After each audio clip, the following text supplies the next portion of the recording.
Hello and a good afternoon, everyone. Welcome to our online lecture series, Sustainable Development Approaches in Engineering Research and Education, where we want to connect you with leading experts, share insights into new discoveries, and connect you to a global platform. My name is Anna Heuker, and I'm your guide through these lectures. May I introduce you to our today's speaker? So Dr. Michael Tost is a senior researcher at Montanuniversität Leoben and owner of Mango Impact, a sustainability consultancy in Austria. Previously, he worked 12 years at Rio Tinto in various sustainable development related roles. He was head of external affairs for Europe and North America for Whale and head of mining and metals at the World Economic Forum, where he also initiated the project Mining and Metals in a Sustainable World. In today's lecture, you will learn about the fundamental sustainability concepts, which we will trace back to their origins. Then, we will learn about how these concepts are linked to mining and to the extractive industry. Putting these concepts in practice, Dr. Tost will discuss with us some environmental, social, and economic issues. So please join me by welcoming Dr. Michael Tost. Thank you very much, Anna, and a warm welcome also from my side. Dear colleagues, dear students, before I'll start and get to work, I actually want to put you to work. I would like to know from you on what you think about mining and whether or not mining can be made sustainable. And I give you three choices, yes, no, or I don't know. But we can already see a large majority has already voted. We're getting there. Most of you actually think, almost 3/4 of you think that mining can be made sustainable. And I think, yeah, we'll stop here. 72% think yes, 17% no, and then 11% I don't know, or it depends, hopefully as well. Well, hopefully I can answer to that, and I can give you some background to this and be able to respond to this question, give you an answer at the very end. What I think, or where we are heading with this subject of can mining be made sustainable. And I hope I can contribute to sort of you gaining more knowledge about the subject. What I'd like to do is I want to take you on a journey today, a time history of both mining as well as sustainability. And we'll actually start going back very, very long to the past. I found, looking into this, some data with regards to historic mining. The oldest mine site that kind of really was sort of organized mining is more than 40,000 years old, which is a mine, don't quote me on the name, Ngwenya mine in Swaziland, where iron ore, hematite, was actually mined for the red pigment that was used in colors. And you see a photo of that mine. Well, it wasn't like this back then, 40,000 years ago, with those trenches and everything. But that iron ore mine was actually also mined then in modern times. So that's not how it looked like back then. But that's a rather recent development there. But there is, of course, mining has been around for that long. And of course, there is also mines then. Historic mines traces back to Egypt, to Greece, to the Roman Empire. So pretty much sort of all those ancient empires, mining played a role in this as well. And the same in the colonial times as well. And of course, mining had its consequences.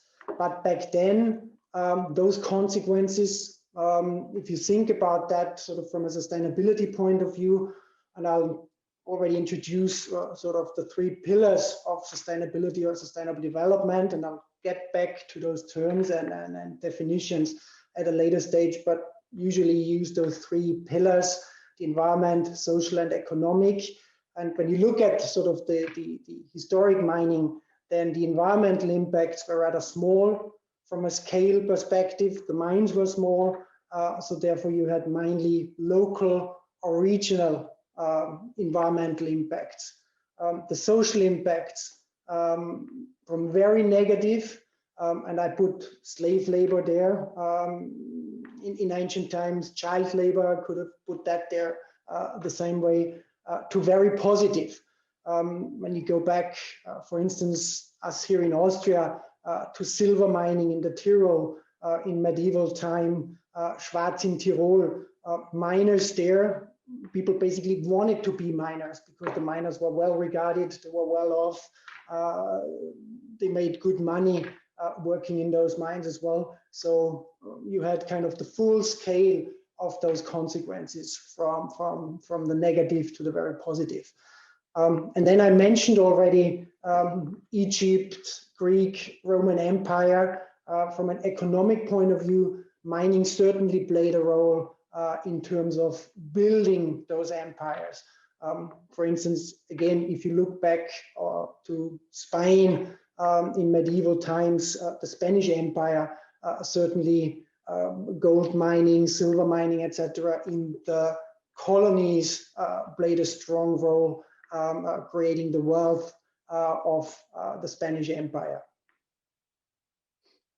And then already back then, I don't want to go into the details, but very famous Agricola, De Re Metallica, scholars back then looked into what are the positive elements, the positive aspects, the negative aspects of mining, or as he called it, arguments for and against this art. And one of the elements was gold and silver, intrinsically they are worthless. But when you actually take the metals out of the ground, you actually create wealth from that.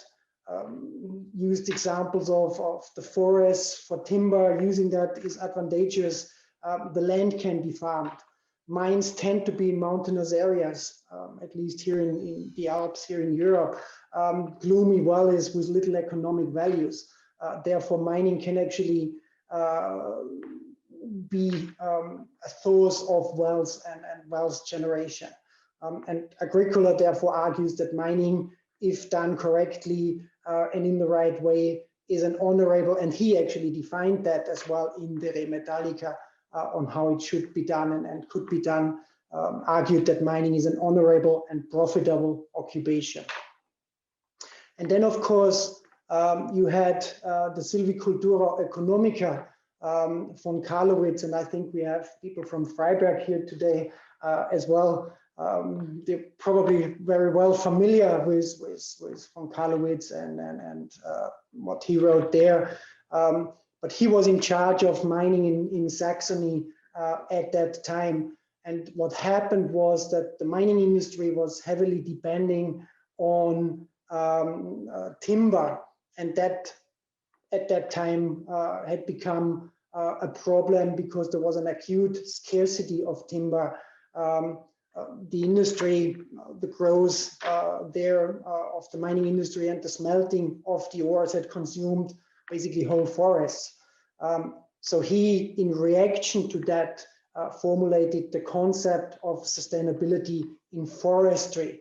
And you can see actually this invention of sustainability related to forestry directly already had that link also to mining, because it was that industry that actually forced or had von Karlowitz to think about how to manage forests in a sustainable way.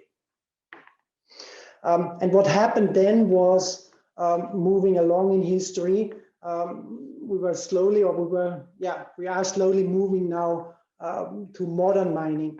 And what happened there, I guess, what I want to show you is sort of really just some curves. And what they pretty much have in common is what is also aligned with the great acceleration. And you might have heard about that concept that scientists around Will Stephan brought up some years ago, where they argued that after World War II and with sort of the economic reckoning and the rebuilding as it was here in Europe, particularly after World War II, well, economic activity really took off. And with that, it was also that mining basically took off. And you can see on those graphs, without going into details, but you can see some metals, zinc, lead, copper, really taking off, growing exponentially after World War II. The same can be said for iron ore. Same can be said for coal in the left lower corner, or for gold on the right-hand side at the bottom. Only difference, I guess, for coal, and we'll get back to some of the topics, some of the issues, what you see there already is, I would say, hopefully, that this era of growth is coming to an end or has come to an end, and that we might already have seen peak coal a couple of years ago. Concretely, I think it's 2015 on that time scale.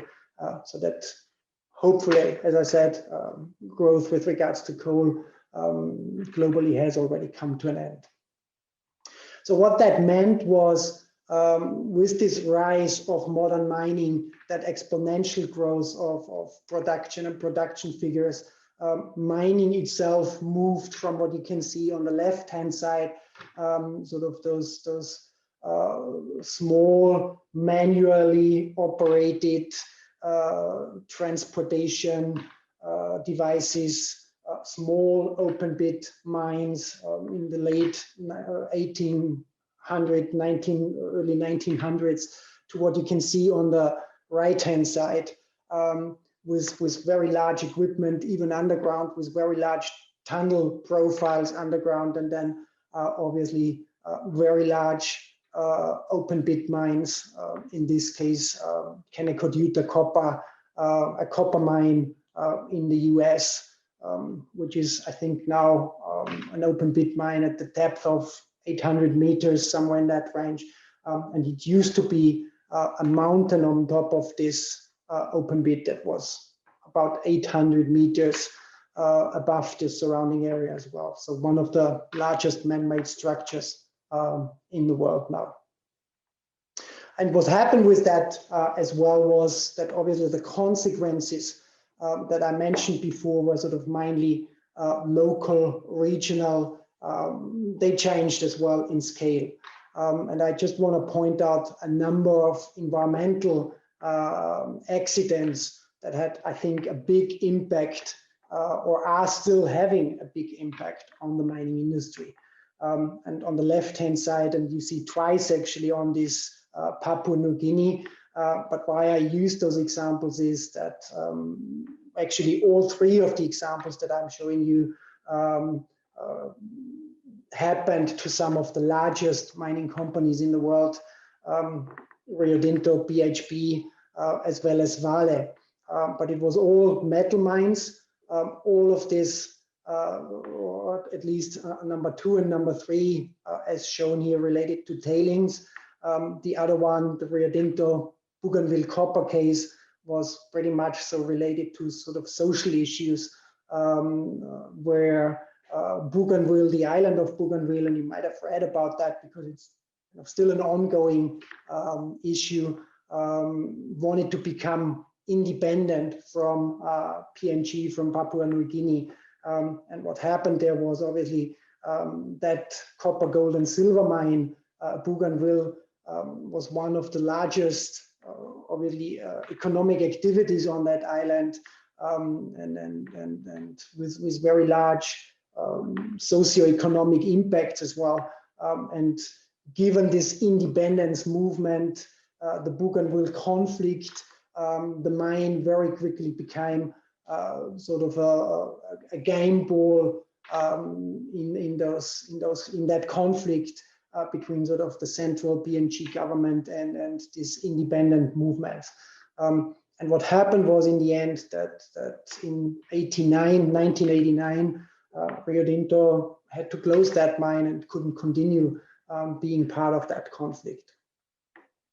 The other two mentioned here, Ok Dedi and Brumadinho, are tailing dam collapses, where in 84, in the second case, the tailings dam collapsed, impacting about 3,000 square kilometers of land.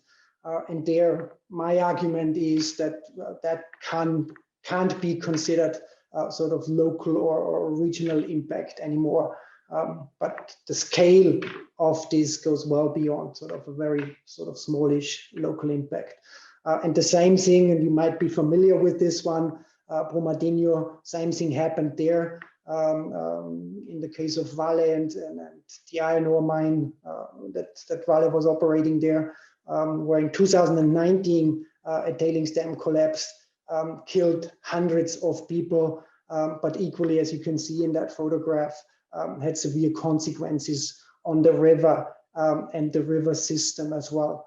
And if I'm not mistaken, I think that actually one of the downstream rivers affected by this was the Rio Doce, which, some of you might still remember that Vale used to be called CVRD, and that was Companhia Vale de Rio Doce. So it was actually the river that gave the original company its name.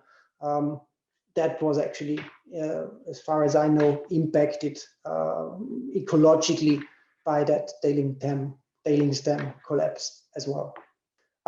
Why should we actually care about mining? And I just give you some examples here.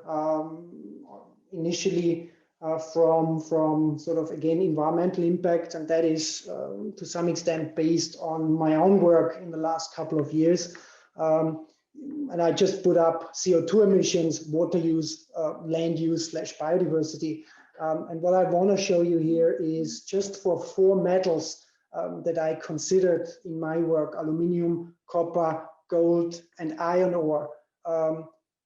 Mining does matter. The mining, at least of these 4 metals, matters. And when you look at fossil fuels, for example, or CO2 emissions from fossil fuels, for examples, which is a very large part of sort of anthropogenic CO2 emissions. So in 2016, if you go back there, overall emissions were 36 gigatons, of which 32 gigatons was fossil fuels. And as you can see there, a bit more than a third was actually from industry, and about 13%, so 4 gigatons a year, come actually from steel making and aluminium smelting. And the mining of those 4 metals is about 0.6% of those 32 gigatons of CO2 emissions a year.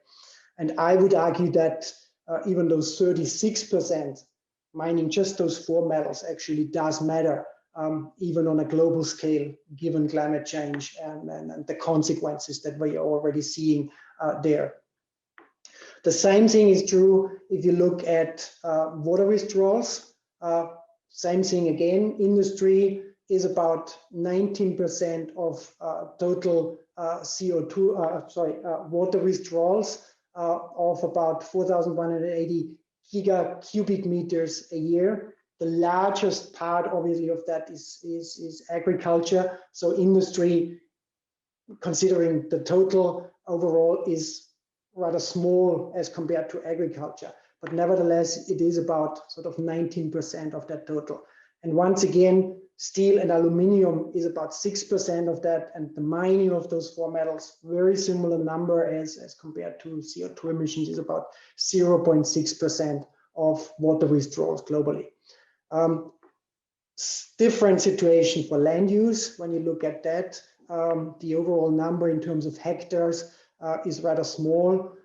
If I remember correctly, and I quoted that back then in the paper that I published on this, that's about the size of Belgium. So the land use used for mining those 4 metals is about the size of Belgium.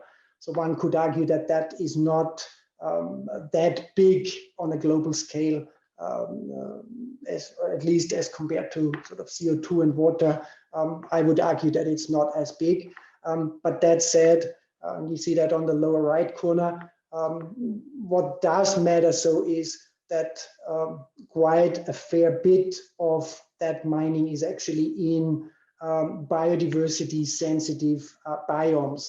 And particularly, for instance, when you look at bauxite, where the bauxite is mined, then you get quite far into tropical areas.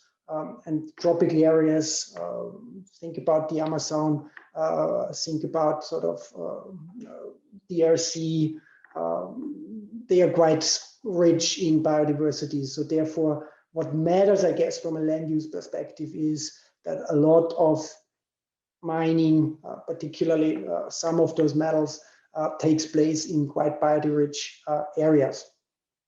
So mining matters. The point I want to make here from an environmental point of view at the global scale. Same thing can be said from an economic point of view. Why care about mining there? And I wouldn't argue sort of from a global point of view at this stage, but it certainly matters at least for some countries. And I just want to show you some countries and the contribution of metal mining and coal mining in this case in value terms as percent of GDP, as published by the International Council of Mining and Metals, who is looking into those type of things sort of globally. And I just want to show you some countries, selected countries, and you can see there that the share of mining is actually 0.something%, 0.04 as in the case of Austria. So mining there doesn't really matter, but it goes up to over 50% for 2016, which is sort of the latest figures that I could find for some of the countries here, like Mongolia and Mozambique. And my argument then is, obviously, if mining is 50% of GDP in your country, then mining certainly matters. Even when you look at Australia, mining still contributes 10% to GDP. So again, my argument would be that mining certainly matters for the Australian economy. Something I just want to point out on this slide as well is, I mentioned already Mongolia, almost or above 50% of GDP contribution is from mining. And you can see that huge jump from 2014 to 2015, from 12% to 44%, and then to those above mentioned, above 50%, as already mentioned. What happened there? Well, one mine, Oyu Tolgoi, which is a very large copper mine, Rio Tinto operated mine, opened. And that one mine, the sheer size of that mine actually has a huge contribution to the Mongolian GDP. And that's not just sort of opening that one mine, but as I said, that really has an impact and changes the economy, or can change the economy. So what happened with Oyu Tolgoi in Mongolia, mining is now 90% of exports, 30% of government revenue, and as already mentioned, more than 50% of the GDP. But it's only 1.6% of employment. Where does that leave us? We'll get back to that a little bit later. And very lastly, sort of to look at some of the social aspects, I just point out one, and that unfortunately is one that people care about mining, and that people have in their minds as well when they think about mining. Mining and conflicts, and mining being a big part of conflicts or playing a role in those conflicts. And when people think about mining, Blood Diamonds, the movie, for instance, is quite high on their agenda, and people might mention that actually.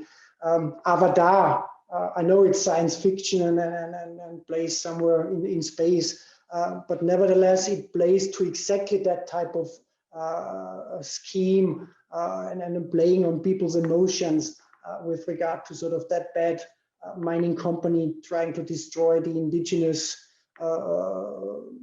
population, even on foreign planets. So it does play a role there as well, and all of those, the Kimberley process, for instance, was put in place because of sort of the blood diamonds and people not buying diamonds anymore. Some, I think 20 years ago, or whenever that was, in about that range, sort of the industry had to react to that as well, and the Kimberley process was one of those reactions. But even governments reacted to that as well. The Dodd-Frank Act back in 2010 in the US was dealing with conflict minerals. And then here in the European Union, sort of just this year, the EU conflict minerals regulation finally sort of got into full force now. And the 3 T's, tin, tungsten, tantalum, and gold from the DRC, the Democratic Republic of Congo, as a conflict affected and high risk area, is now sort of restricted and covered under that regulation, in order sort of to keep, again, the conflict minerals out of our value chains. So the question is, could mining actually continue like this? That all of what I've showed so far in terms of bringing it back to sustainability, certainly one could consider that as being very unsustainable. So I guess the industry thought so as well. And then in the late 1990s, early 2000s, the mining industry, the largest companies, the Rio Tintos, the BHPs, etc., they came together in the Global Mining Initiative. Where the scoping was done in 1999, and then between 2000 and 2002, a lot of research, a lot of analysis, a lot of consultation in the form of conferences and workshops was done on what sustainable development should mean to the industry and how the industry would actually contribute to sustainable development.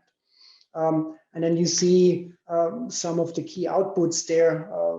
This Breaking New Ground report, the Mining, Metals and Sustainable Development report, MMSD as it was called, which was really one of the core, the analytical part of the Global Mining Initiative, and the key output, particularly from the North American regional initiative there, was done.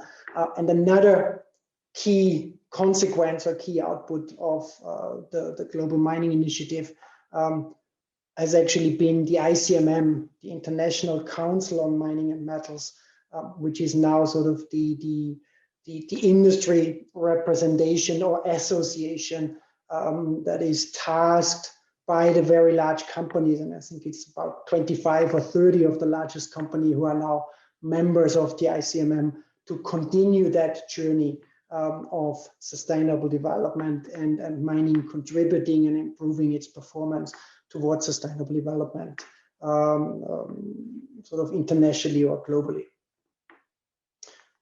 And again, I'll go back into sort of those terms, sustainability and sustainable development, just a little bit later to sort of answer that question on whether or not mining can be sustainable.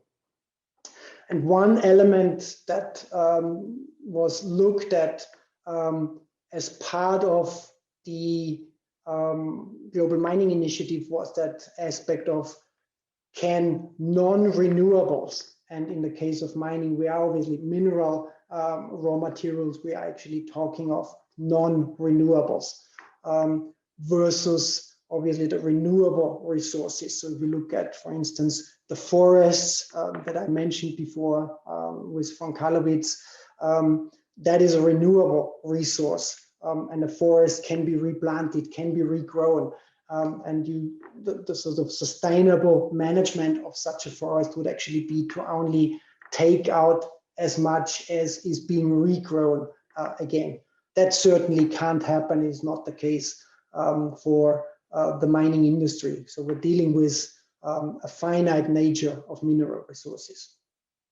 And then the question was in the Global Mining Initiative, how big an issue is this non-renewability of the finite nature, versus also how big an issue is the impact of the extraction of those mineral resources on renewable resources, and on and the use of renewable resources as well. And I already showed you some pictures before, that land impact, that biodiversity impact, the water use, the CO2 emissions, etc.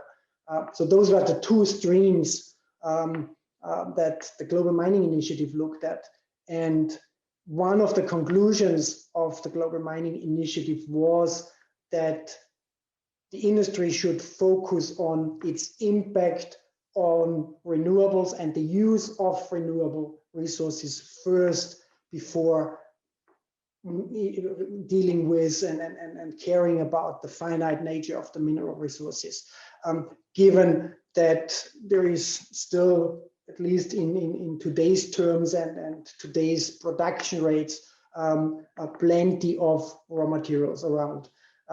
So the conclusion from the Global Mining Initiative was focus on your impacts and focus on product stewardship. How the products are actually being handled and how the products are being sort of considered in the value chains, and what role they play in the value chains, rather than dealing with the finite nature. And to quote one of my previous bosses, Tom Albanese, a former Rio Tinto CEO, he actually said a couple of years after the Global Mining Initiative that the world will run out of renewables way before the non-renewables. So what I'd like to do, and just to give you some examples, I'll just show you some numbers. This finite nature, I'll show you one example of a metal, copper. And what you can see there, in terms of model-based resource estimates, we're talking more than 100 billion tons of copper that are still out there. And the production in 2017, just to put that in perspective, was 20.4 million tons. So really the finite nature in case of copper, and copper is a very critical, as you all know, industrial metal, and will be even more relevant with our transition now towards the energy transition, towards sort of a carbon free energy production in the future, electrification, etc. It will play a critical role. Hence, I chose this as an example. There is obviously examples out there in the case of mineral resources, where it's this ratio between production and resources is not as big as it is for copper. But just to make the point that finite nature is not the issue at this stage. So where does that leave us? What actually needs to be made sustainable then? I can see energy consumption featuring quite prominently, water, land use. That's actually good. Those are topics that I've already brought up, topics that I will bring up going forward. What else? Recycling. You can see chemicals, chemical use, good one. Automatization. That's a good one. Hopefully I will bring that up as well. Otherwise, we'll talk about that one in the discussion going forward. Biodiversity, I can see that. It just changed, but I saw indigenous people somewhere, indigenous rights, very good. Tailings, less tailings, native people first, indigenous people, good. Use of artificial intelligence.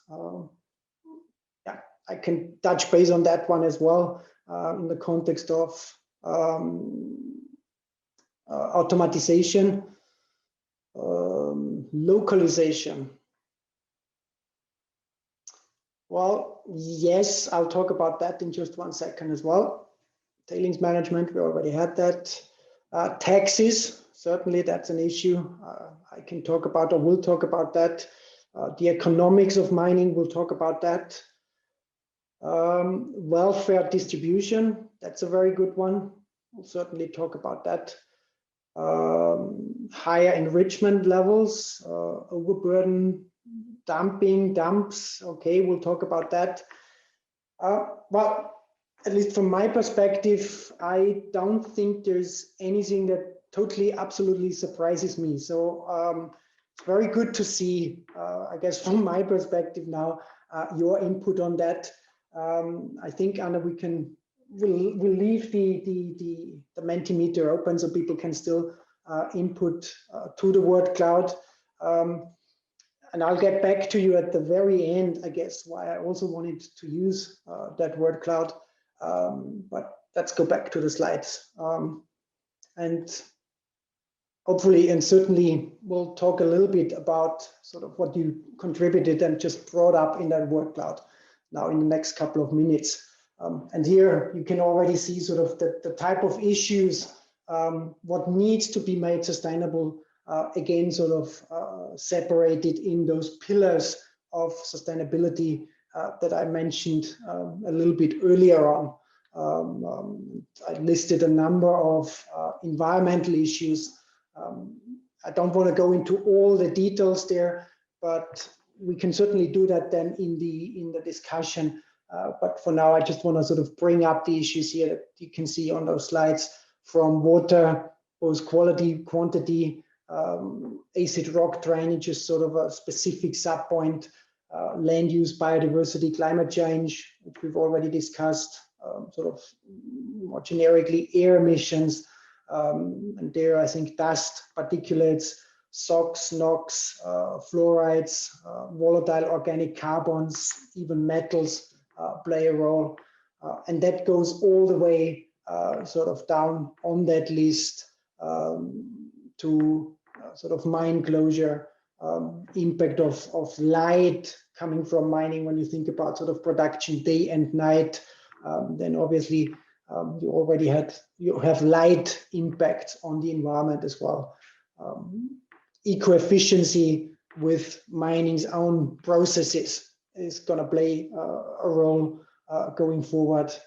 And product stewardship, I already mentioned, and there obviously I just put some examples on where that plays a role. I mean, if you're a mining company and a coal mining company, and coal is your product, then obviously in the context of product stewardship, you probably have an issue with your product in the context of product stewardship going forward. That certainly is different to metals, and that certainly again is different to asbestos, where, for instance, that is a product that is already banned, at least in the developed world, sorry, in the global north, as it stands for now, pretty much so in all sorts of previous applications as it used to be. I put reporting there as well in terms as an environmental issue.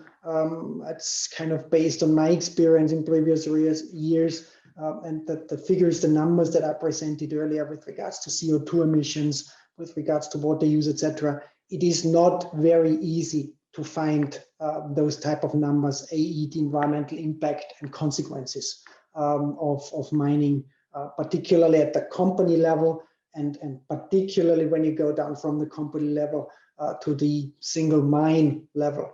It is still an issue that data is only partly or not at all available. Social issues, likewise, and again, you can see some of them that were mentioned on those slides, all the way from jobs and skills.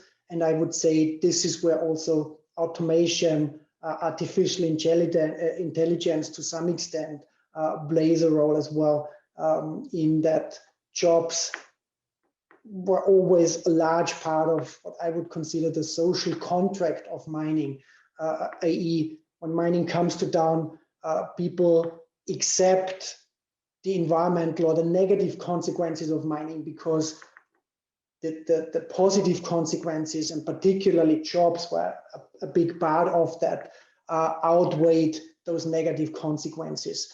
So people accepted mining and welcomed mining because they were better off, because they had jobs in the industry. And I mentioned to you before that they were and still are, I would argue, at least in sort of a normal, regular mining company, good jobs that actually pay well and are well sought after. And that is certainly changing now, that social contract jobs versus other negative impacts with automatization. And I think in previous lectures, even here in this series, that aspect has been already talked about. And there's certainly quite a number of research or quite some research going on to look into that in more detail. Health and safety, very well known social topic with relation to mining. And I put there both with regards to mining the workers as well as consequences on the communities. Just think back to Brumadinho, that tailings dam failure that I already mentioned earlier, killing more than 300 people in the most sort of severe cases. And again, I don't want to go into the details of all those aspects here, but you certainly see indigenous rights, for instance, issues that were mentioned in the word cloud as well, that I too consider them as issues that need to be made sustainable. And I used an acronym I can see already here. Artisanal and small scale mining is ASM on the right hand side. I just want to sort of point that out because one aspect that I mentioned earlier, sort of from a negative social perspective, that slave labor, certainly when it comes to ASM, that can still play a role. And it used to play quite a large role with the blood diamonds that I mentioned already earlier, and with the conflict minerals that I mentioned, sort of mining in the DRC, the conflict related mining in the DRC. A lot of that is still linked to artisanal and small scale mining rather than sort of the large scale mining that we kind of know from Europe and that we're well aware of here in Europe. Social or economic issues, distribution of benefits for me plays a very large role, and that goes back to what I just said before. If the jobs are not there anymore through automatization, or the jobs change from sort of local jobs towards jobs that are away from the mine site, i.e. remote control of large robotic trucks, as is the case already, for instance, with Rio Tinto in the Pilbara, where the jobs have moved from the Pilbara, where the mines are, to Perth, where sort of the production center is, and the remote control center is located, then that certainly plays a role. So the benefits sort of are shifting, and equally taxes and royalties, the flow of the profits. Is it a foreign mining company, or is it sort of a domestic mining company? Where do the profits go? Those type of issues certainly play a role. The other two, again, I don't want to go into all the details, but the other two that might not be familiar to everybody on the lecture today, the Dutch disease, that's sort of will play a role very much so in the case of Mongolia, where mining plays a large role in the economy of a nation, and where it can play sort of a role that it makes the rest of, or at least parts of the remainder of that economy sort of less attractive and less competitive internationally as well. And obviously you want to sort of avoid that. And I guess there is some positive examples. Norway with its future fund, and to some extent Chile as well with its own version of such a future fund as well, where economies or nations try to manage that issue of the Dutch disease. And I think, or my argument would be in the case of Norway, quite successfully. The other one I want to mention here sort of the resource curse, which goes in sort of a direction that nations that should actually be blessed by having a lot of mineral resources, they tend to do actually less well in terms of economic development. So for instance, if you look at some developing countries, Guinea in West Africa, one of the largest sources of bauxite for the aluminium production, large gold mining industry that has been there at least for some decades, should ideally be quite well on its journey from one of the least developed countries towards sort of a developing country, and on a journey towards becoming sort of a well-developed country. It certainly is not, and it's still one of the poorest countries. So that's kind of the resource curse, where obviously certain other elements play a role as well. But if the governance structures, and I'll get to that in a second, are not there, then resources might actually be a curse rather than sort of a source of wealth and a source of driving development. Again, if there is anything unknown here, and if you want to discuss any of those issues, then please put them in the chat. We can discuss them a little bit later. And lastly, I added some governance issues relevant for mining as well, and sort of all the way from transparency to corruption, all the way to sort of responsible sourcing of raw materials, which is sort of, in my view at least, the opposite of the conflict minerals, or it's supposed to be that opposite, where rather than sort of just taking or keeping the negative conflict minerals out of the value chain, you actually want to give those that are on the positive side of that value chain an advantage by sort of having certain rules in place of what responsible sourcing actually means. I put actually Apple there as a question of good or bad, in a sense that they actually banned certain or sourcing certain metals coming from certain countries, and actually went as far as only using secondary aluminium now for their products. And I put that up as a question that we may want to discuss afterwards as well, whether or not that's a good thing or whether or not that's just the easy way out and as such a bad thing.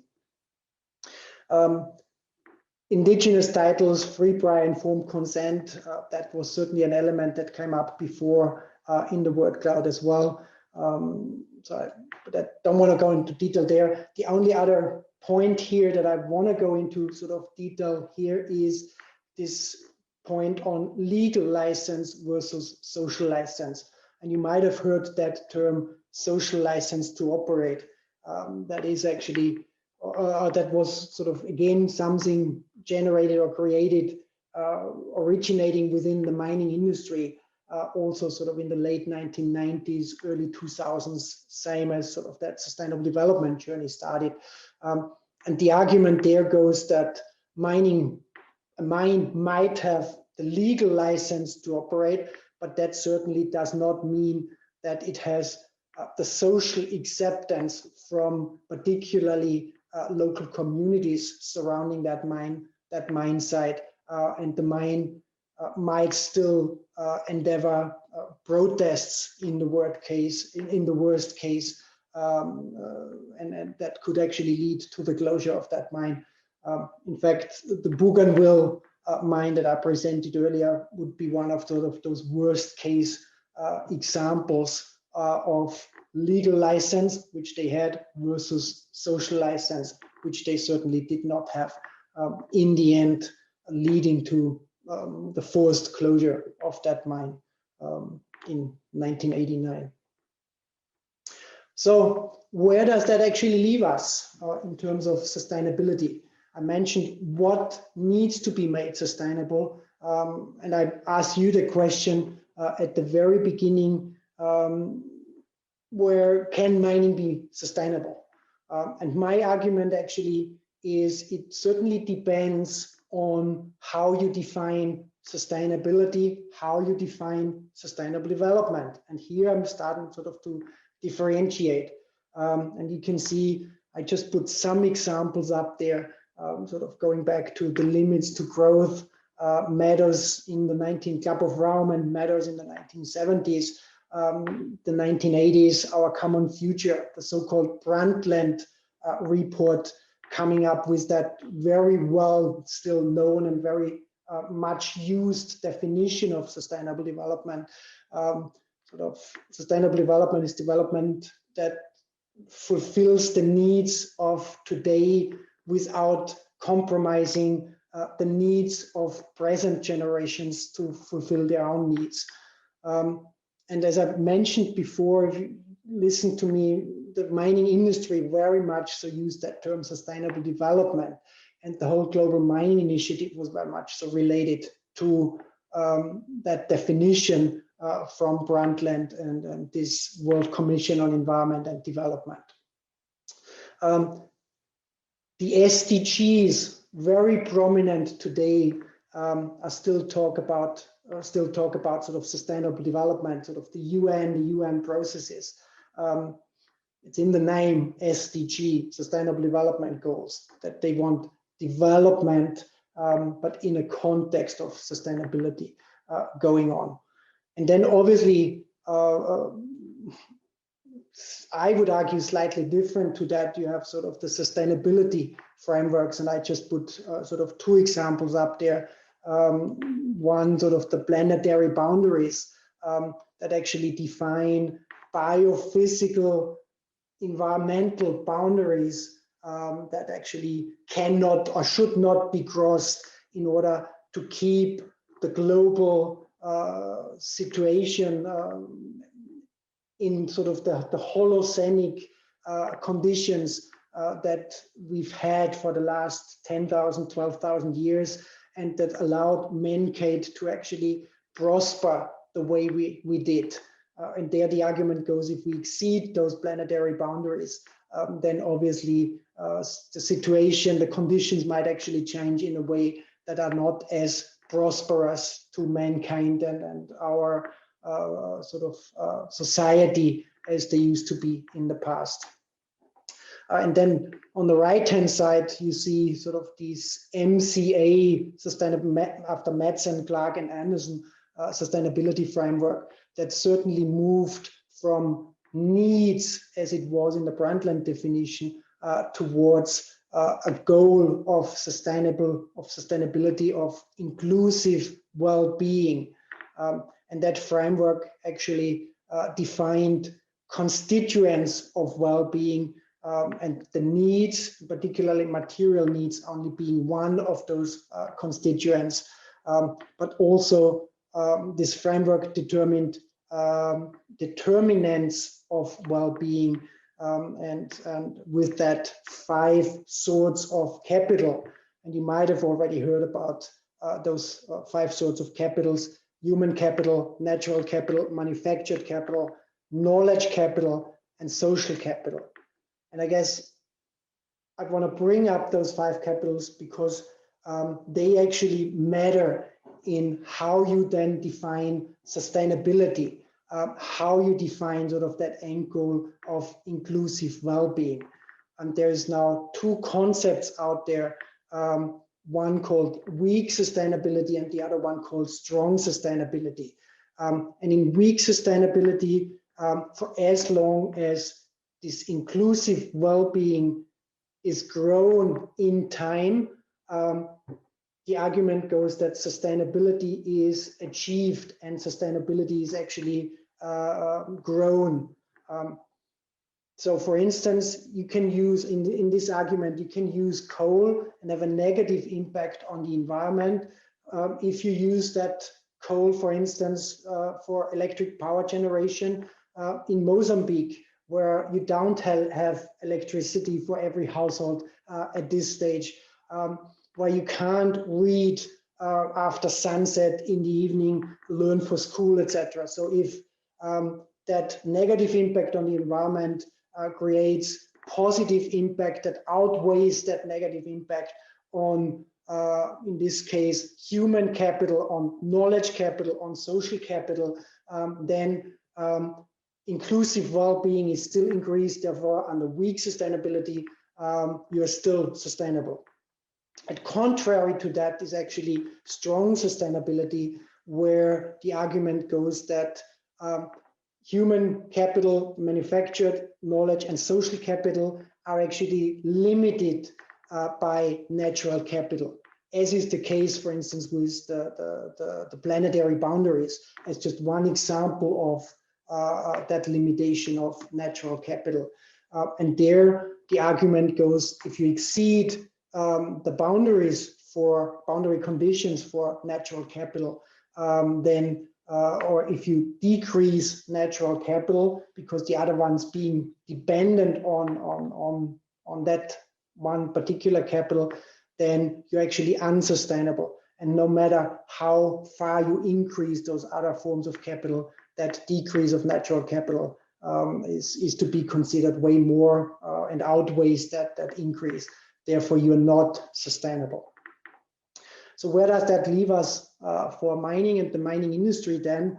There is a large number of mining sustainability frameworks out there. And I just mentioned some examples here. Mining with principles from the ICMM, the Minerals Council of Australia has its own framework. The council in Canada has towards sustainable mining. I just want to point out that name towards sustainable mining and what they have in place. And there is this Initiative for Responsible Mining Assurance, or IRMA. And then you have some very specific frameworks that deal with specific aspects. And I just put up there two. I mentioned already the Kimberley process that is very much focused on diamonds. There is the Extractive Industry Transparency Initiative, focusing specifically on the topic of transparency and related to that corruption, so governance issues that I mentioned before. The point I want to make there is, however, that these frameworks, there is very different definitions of sustainability that they actually use, same way as was the case, for instance, with or the differences between Brundtland and the SDGs as well. And I looked at those a couple of years ago in the context of weak versus strong sustainability. And at this very stage, I would consider all of those frameworks to be very much so based on principles of weak sustainability. I also looked at some of the largest mining companies in that context as well. And very much so similar situation that the mining companies look at sustainability from an aspect of weak sustainability. There was just one in that analysis that actually considered strong sustainability in the medium to long term going forward. And that is the last one listed on this slide on the right-hand side, Canadian company Teck.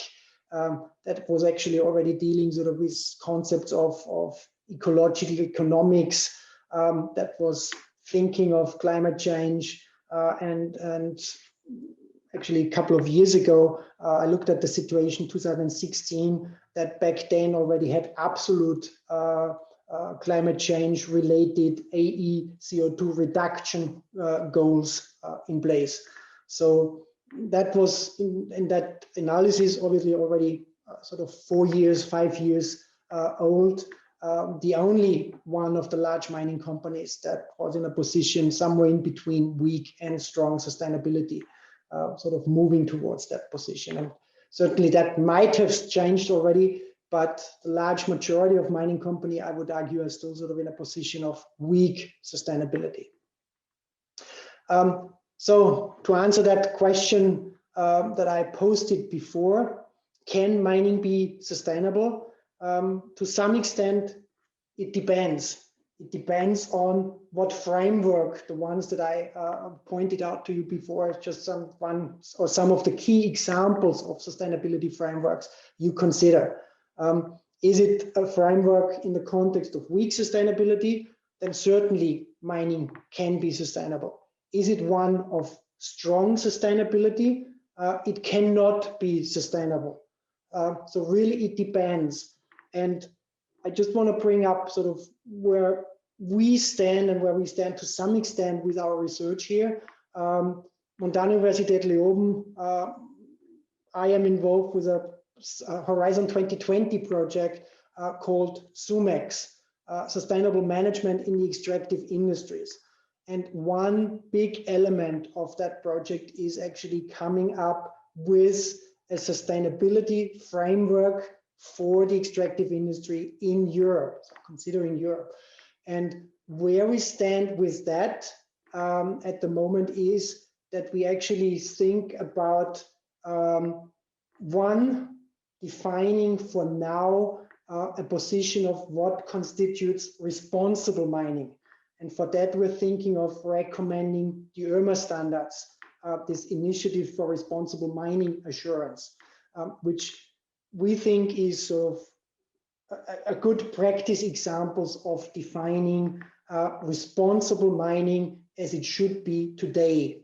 And then we link to the Sustainable Development Goals, which we argue is sort of a hybrid between weak and strong sustainability for the medium term, so 2030, that the industry should be moving, and indeed it already is, as I showed you with some of the companies before as well, considering the Sustainable Development Goals and moving in that direction to contributing to the SDGs towards, in the longer term, frameworks of strong sustainability.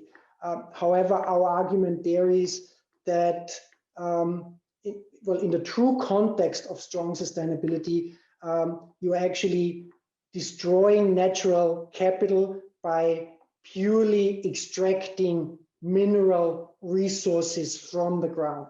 And the argument that we see there is that this extraction, even in the context of strong sustainability, can be done for as long as it doesn't impact other natural capital, and particularly natural capital that has consequences on ecosystem services, services provided by nature, basically, and renewable or other natural capital. And for as long as that is the case and you don't have an impact on other natural capital and these ecosystem services, as represented it, for instance, through the planetary boundaries concept, as I put it up here, then mining can be done in a sustainable way. So that's where we're going with sort of this project. I would argue, again, it's not sort of a pure, strong sustainability position, but we would say kind of a strong hybrid position in this context of strong sustainability. So therefore, my argument in this context would be that yes, mining sort of can be done, can be sustainable, and can be done in a sustainable way. And with that said, I want to thank you for listening to me. And